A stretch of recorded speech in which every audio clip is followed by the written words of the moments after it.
Marathwada legal and general education society अंतर्गत कार्यरत माणिकचंद पहाडे law college येथे 2 दिवसीय राष्ट्रीय स्तर परिषद उत्साहात संपन्न झाली।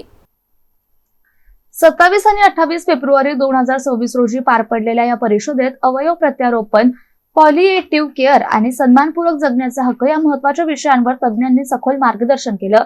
विविध राज्यातील विधी अभ्यासक, प्राध्यापक, संशोधक आणि विद्यार्थी मोठ्या संख्येने सहभागी झाले होते। परिषदेच्या समारोप समारंभासाठी प्रमुख पाहुणे म्हणून मुंबई उच्च न्यायालयाचे माजी न्यायमूर्ती आणि गोवा राज्याचे माजी लोकायुक्त न्यायाधीश अंबादास जोशी उपस्थित होते। त्यांनी आपल्या मार्गदर्शनपर भाषणात जीवनमूल्ये, कायदा आणि नैतिकता यांचा परस्पर संबंध स्पष्ट करताना सन्मानपूर्वक जीवन हा प्रत्येक नागरिकाचा मूलभूत अधिकार असल्याचं अधोरेखित केले।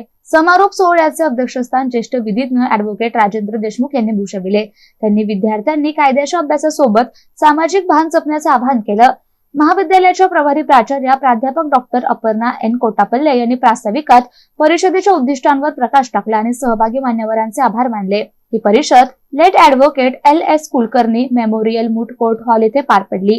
कार्यक्रमाच्या यशस्वी आयोजनासाठी प्राध्यापक, विद्यार्थी आणि कर्मचाऱ्यांनी विशेष परिश्रम घेतले। परिषदेमुळे अवयव प्रत्यारोपण आणि सन्मानपूर्वक जीवनाच्या हक्कासंदर्भातील कायदेशीर आणि नैतिक पैलूंवर व्यापक चर्चा घडवून आल्याने विधी क्षेत्रातील अभ्यासकांना महत्त्वपूर्ण दिशादर्शन मिळाले।